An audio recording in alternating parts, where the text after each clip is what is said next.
At 18, Clara Harrow stood in the grand ballroom of Ravenshire Castle, feeling like a sacrifice laid gently on an altar no one dared to name. Gaslights cast long shadows across marble floors, and those shadows seemed to whisper, just as loudly as the guests themselves. Clara wore an ivory gown chosen not for joy, but for duty. Her gloved fingers clutched a delicate dance card that remained completely empty, a quiet proof of how the night had already judged her. Around her, voices floated softly but sharply, like knives wrapped in silk. Women hid their mouths behind painted fans, and men lowered their voices only enough to pretend kindness. They spoke of her, as if she were already gone. "Poor child," one woman murmured, her tone heavy with false pity, "sold to a dying man to pay her family's debts." Another voice followed, colder. "The Duke of Ravenshire, they say he has months at best, a wedding bed meant to become a deathbed." Clara felt heat rush to her cheeks, but she did not move. Lady Agatha had trained her too well for that. Her back stayed straight, her chin lifted, her expression calm. Years of lessons had taught her how to endure humiliation without flinching. Tonight was no different, even if the weight of it felt heavier than ever. Her aunt appeared at her side without warning, fingers gripping Clara's elbow tightly enough to bruise. Lady Agatha leaned in close, her voice sharp and controlled. "You will smile," she hissed. "You have secured a duchy when you deserved a convent. Your mother's debts would have left us ruined, remember that." Clara nodded as she had been taught. Gratitude before dignity, silence before truth. Then the music stopped. The sharp strike of a staff against marble echoed through the room. The major domo's voice rang out, commanding attention with practiced authority. "His Grace, the Duke of Ravenshire." The whispers died instantly. Guests parted like water, revealing the man who had become Clara's husband just 3 days earlier. Sebastian Alden stood tall, broad-shouldered and unmistakably noble, yet leaned heavily on a silver-tipped cane. His face was pale, carved with sharp lines that spoke of strength worn thin by suffering. Though only 36, he moved with the careful restraint of someone much older. Every step he took was measured. The tap of his cane against the floor echoed through the ballroom, marking his slow approach. Eyes followed him with open curiosity, some with doubt, others with grim expectation. Clara lowered her gaze as he reached her. "Your Grace," she said softly, dipping into a perfect curtsy. "My Duchess," Sebastian replied. His voice was deep and steady, richer than anyone expected from a man rumoured to be dying. "I believe this dance belongs to me." A ripple of shock moved through the crowd. Fans snapped shut. Someone gasped quietly. The Duke set his cane against a nearby chair and extended his hand. Clara hesitated only a moment before placing her gloved fingers in his. The orchestra waited, uncertain, until Sebastian cast them a firm look. Music filled the room again, and they stepped onto the floor together. His hand at her waist was light, but secure. He guided her with surprising grace, his movements smooth, controlled, almost effortless. If not for the cane waiting behind them, no one would have guessed he was ill. "You need not fear," he murmured close to her ear. "I shall not collapse at your feet and cause a scene." "I did not think you would, Your Grace," Clara replied, though her voice trembled despite her effort. "Yet you tremble," he said quietly. "The room watches us like vultures," she confessed, waiting. A faint smile touched his lips. "Then let them be disappointed." They moved together as if the world beyond the music no longer existed. When the final note faded, Sebastian escorted her from the floor before retrieving his cane. Applause followed, polite but stunned. Later, as they departed, Lady Agatha's approval was sharp and calculating. "You did well," she said. "A duchess before 19, and a wealthy widow before 20, a fortune few women can claim." Clara said nothing as the carriage doors closed behind her. Across from her, Sebastian sat in silence, gazing through the window at the fog-covered streets of London. "Do their words pain you?" he asked suddenly. She folded her hands in her lap. "I have been taught not to heed idle gossip." A safe answer, not an honest one. "We are bound now," he said after a pause. before God and England. Yet we remain strangers. As is proper in marriages of our station, she replied. His blue eyes studied her closely. And is that what you believe this is? She did not answer. The carriage slowed. As it did, Sebastian spoke again, his voice low and deliberate. Tonight, I will tell you why I truly chose you, Clara Harrow. And it was not for duty. Ravenshaw House rose before them, its windows glowing warmly against the dark stone. Inside, servants moved quietly, and the weight of the night ahead pressed heavily on Clara's chest. Instead of leading her to their chambers, Sebastian directed her to the library. Firelight danced across towering shelves filled with books. A tea service waited between two leather chairs. Please, be seated, he said. Clara obeyed, perching stiffly on the edge of the chair. Sebastian poured tea with steady hands. Do you read, Clara? He asked. When permitted, Your Grace. Permitted by whom? Lady Agatha believes reading encourages discontent. A short, dry laugh escaped him. This library is yours now. No permission is needed here. He paused, then spoke again, his voice quieter. Do you know why I chose you? Because of your title, she answered carefully. And our family's history. Is that what they told you? She nodded.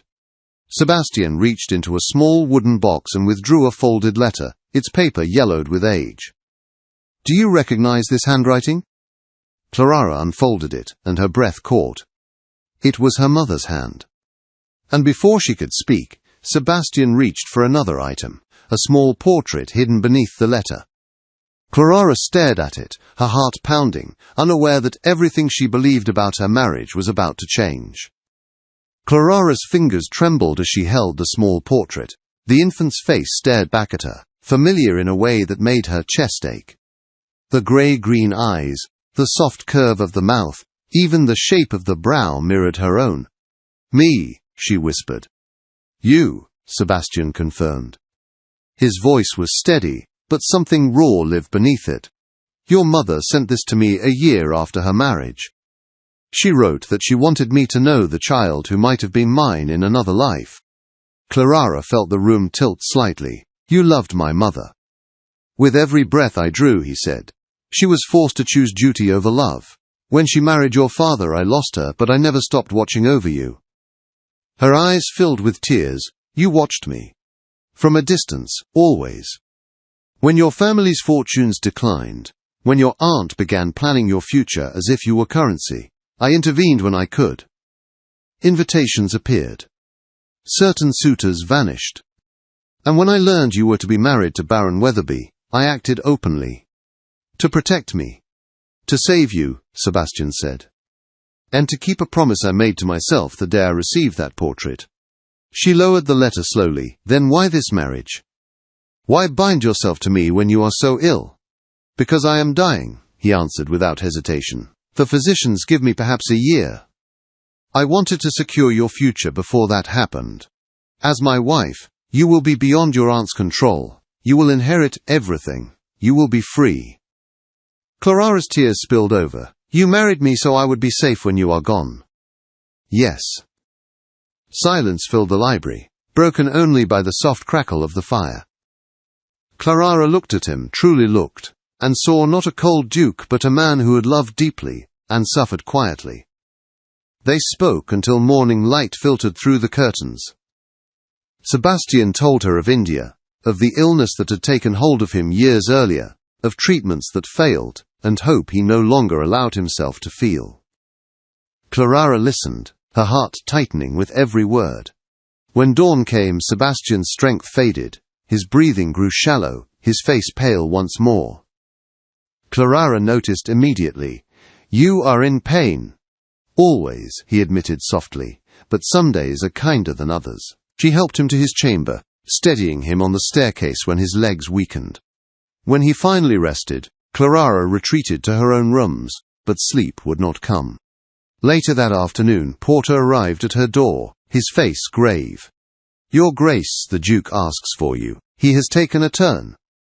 Clara hurried to Sebastian's bedside. He lay drenched in sweat, his breathing labored, fear wrapped around her heart like iron.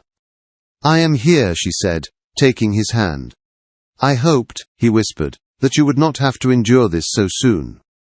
"I am your wife," Clara replied firmly. "I will endure whatever comes." The physician spoke quietly outside the room. 4 months, perhaps 6. Clara returned to Sebastian's side with resolve burning in her chest. She would not accept this ending. Days turned into weeks. Clara learned the rhythms of illness and care. She sat beside him through the nights, read to him when his strength allowed, and listened when he spoke of books, politics, and memories long buried. Slowly, something changed between them. "This is no longer an arrangement," she admitted one evening. Sebastian's eyes searched hers. "What is it then?" "A marriage," she said, "one I choose." His hand tightened around hers. "You are too good for a dying man." "Then live," she replied quietly. "Let me help you live." She began asking questions. About physicians, about treatments, about a French doctor named Etienne Marot, who had once given Sebastian brief relief. "If there is even a chance, we must try," she insisted. "The cost would be immense," Sebastian warned. "Then, we will find the means." She sold her jewelry, wrote letters, pressed Sir Purcell, the Duke's solicitor, for solutions. When letters failed, she acted. When obstacles arose, she challenged them. Lady Agatha came uninvited, her disapproval sharp. "You are throwing away your future," she said. "He will die regardless." "My future is with my husband," Clara replied calmly. The turning point came when Lady Agatha returned with men of law and medicine, questioning Clara's authority and Sebastian's competence. The room filled with tension and accusation. Before Clara could speak, Sebastian did. "I am of sound mind," he declared. "And I give my wife full authority to act on my behalf." He signed the declaration with a steady hand. Lady Agatha left in defeat. Dr. Marot arrived the following week. His methods were demanding, exhausting, and costly, but slowly, unmistakably, Sebastian improved. The first sign was his breath, then his color, then his strength. Clara watched hope return to his eyes. "Why do you fight so hard for me?" he asked one night. "Because love is a choice," she said, "one I make every day." By spring, Sebastian stood unassisted. By summer he walked the length of the gallery, and when autumn arrived, London whispered not of death, but of a miracle. Sebastian stood beside her one morning, sunlight warming his face. "I lived to see this because of you," he said. "No," Clara replied softly. "We lived because we chose each other." And for the first time the future stretched before them, not as a duty to endure, but as a life they would build together. 6 months after the night everyone believed would be Sebastian's last, Ravensshire House prepared for a celebration no one had expected to see. The air smelled of fresh flowers, and sunlight poured through tall windows that had once seemed to frame only grief. Now they framed life. Clara stood before the mirror as her maid fastened the final pin into her hair. She wore a deep sapphire gown, the color chosen not by fashion, but by meaning. Around her neck rested the Ravensshire diamonds, cool against her skin, no longer symbols of rank, but of survival. In the adjoining room Sebastian stood unaided, adjusting his cuffs. His reflection showed a man changed. He was still lean, still marked by the years of illness, but strength had returned to his posture, clarity to his eyes. He no longer leaned on a cane. He did not need it. When he entered the room, Clara turned, and for a moment neither spoke. Emotion filled the space between them, heavy and warm. "You look radiant," Sebastian said softly. "And you look alive," she replied, her voice thick with feeling. That evening the ballroom filled once more. Chandeliers blazed. Music floated through the air. The same society that once whispered of death now buzzed with disbelief and admiration. Heads turned as the Duke and Duchess entered together, their hands joined without hesitation. Lady Weatherby stared openly. Sir James Blackwood stood speechless. And near the edge of the room Lady Agatha watched in stunned silence, her certainty shattered. Sebastian guided Clara to the center of the floor. The orchestra waited. Before the music begins, Sebastian said, his voice carrying through the room, I wish to speak. The ballroom grew still. 6 months ago, he continued, I was a man preparing to die. Physicians offered no hope, and society had already written my ending. Yet one person refused to accept that fate. He turned to Clara. My wife stood against fear, against law, against expectation. She sacrificed comfort, fortune, and reputation, not for duty, but for love. Because of her, I stand here today. Murmurs rippled through the crowd. Sebastian extended his hand. Clara placed hers in his, her fingers steady. I ask you now, my Duchess, for this dance. Not as a farewell, but as a promise. The orchestra began to play. They moved together across the floor, graceful and unbroken. Sebastian's steps were strong, his hold confident. Clara followed with quiet joy, tears glistening in her eyes as the room faded away. This time, no one whispered of pity. They whispered of devotion. When the dance ended, applause erupted, filling the ballroom. Guests rose to their feet. Some wiped their eyes, others simply watched in awe. Later, under the soft glow of lanterns on the terrace, Sebastian drew Clara close. When I married you, he said, I believed I was saving your future. I never imagined you would save my life. Clara rested her head against his chest, listening to the steady rhythm of his heart. You gave me freedom, she said. I gave you faith. Together, we chose love. Sebastian smiled, pressing a kiss to her forehead. Then let this be our legacy, he said. Not a marriage of obligation, but a life built by choice. Hand in hand, they returned to the ballroom, not as a duke and a rescued bride, but as two souls who had defied fate and claimed something far greater than title or fortune. They had claimed each other. And this time the future belonged to them both.